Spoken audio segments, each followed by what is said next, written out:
राधे राधे। कैसे हैं आप सब? देखिए, आज है पितृपक्ष की अमावस्या। और अमावस्या को आप पितरों के समक्ष जो भी कार्य करते हैं वो श्रद्धा के साथ करने चाहिए।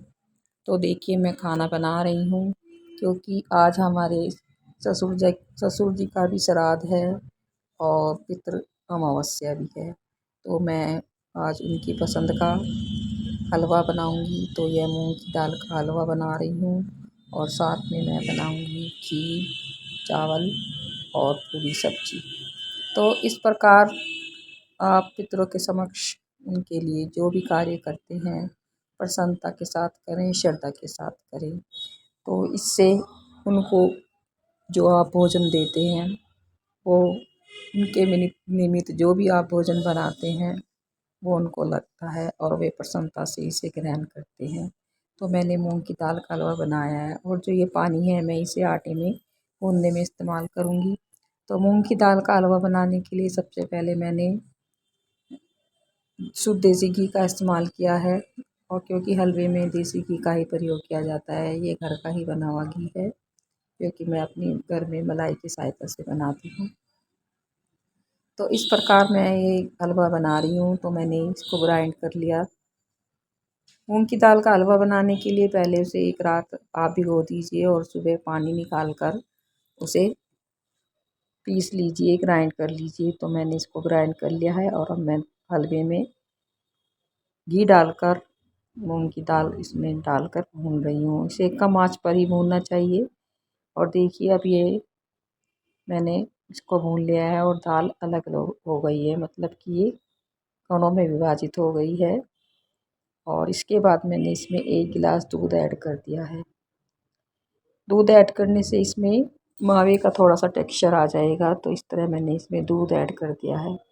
मूंग की दाल का हलवा बनाने के लिए आपको जितनी मूंग की दाल ली है आपने उससे दूना घी लिया है। और 1/4 मतलब 3/4 मैंने इसमें चीनी ऐड कर दी है। और अब मैं इसको लगातार चलाते हुए भून रही हूँ। तो देखिए, ये भुन गया है और उसका कलर भी बहुत अच्छा आया है। इसमें लम्स ना पड़े इसे लगातार इसे चलाते ही रहिए। और जब यह कढ़ाई छोड़ने लगे तो समझिए कि आपका हलवा तैयार है। तो देखिए, अब इसमें ये कढ़ाई छोड़नी शुरू कर दी है और मेरा हलवा लगभग बनकर तैयार है। तो इसे मैं लगातार चला रही हूँ जिससे कि इसका घी अलग हो जाए। जब ये तैयार होगा तो इसमें से घी अपने आप ही निकलना शुरू हो जाएगा। और अब आप देख सकते हैं मेरा हलवा रेडी है और मैंने इसमें बादाम की सहायता से इसे डेकोरेट कर दिया है। आप अपने अकॉर्डिंग कुछ भी ऐड कर सकते हैं। मूंग की दाल का हलवा खाने में बहुत ही टेस्टी होता है और यह पौष्टिक भी होता है। हाँ, समय थोड़ा सा ज़्यादा लगता है तो मैंने इसके लिए तैयारी पहले ही कर ली थी। मूंग की दाल को रात में ही भिगो दिया था और उसको पीस लिया सुबह। देखिए, जब जिस दिन भी आपका श्राद्ध पक्ष है, जैसे कि आज अमावस्या है, तो अमावस्या वाले दिन आपको थोड़ा सा जल्दी उठने का प्रयास करना चाहिए। और हम सभी महिलाओं का ये कर्तव्य है कि हम थोड़ा जल्दी उठें जिससे कि हमारा कार्य समय से हो जाए। तो मैंने ये सब कार्य कर लिया है और नहाने धोने के बाद ही मैं ये खाना बना रही हूँ। बिना नहाए खाना नहीं बनाना चाहिए क्योंकि हमारे जो देव पितर होते हैं वो भी एक देवताओं की श्रेणी में ही आते हैं। तो जैसे आप भगवान की पूजा और सेवा करती हैं तो इसी प्रकार उनके लिए भी आप जब खाना बनाएं तो नहा धोकर ही, मतलब स्वच्छता के साथ ही आप खाना बनाएं। तो अब मैं ये पानी जो मैंने निकाला था उसको मैंने आटे में ऐड कर दिया है, उसकी मैं पूरियाँ बनाऊंगी। तो आप देख सकते हैं मैंने ये थाली तैयार कर दिए है।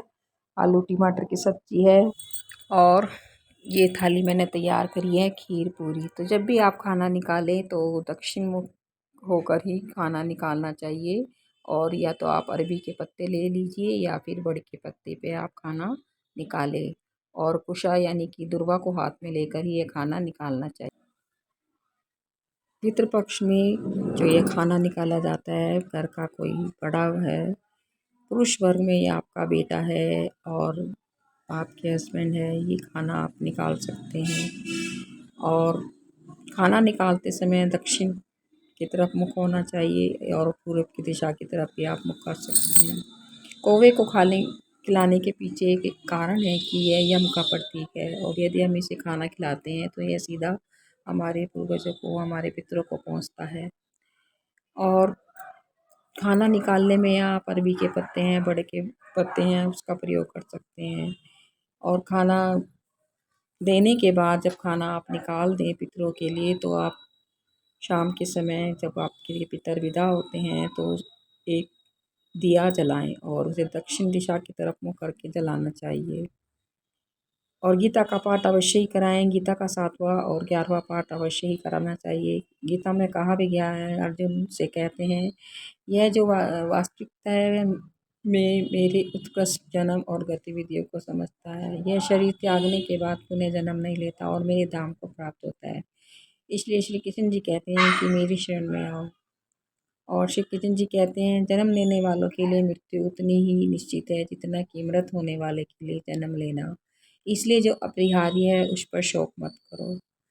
और उनके निमित्त आप श्रद्धा से कोई भी कर्म है पितृपक्ष में आपको उनके निमित्त कार्य करना। और जब आपके पितृ विदा हो जाएं तो शाम के समय आप माता के आगमन की तैयारी करें और घर को अच्छे से साफ कर लें। अपने फ्रिज में से सभी सामान को बाहर निकाल दें और अपनी रसोई की भी सफाई कर लें और मंदिर की सफाई करने के बाद माता के आने की तैयारी करें।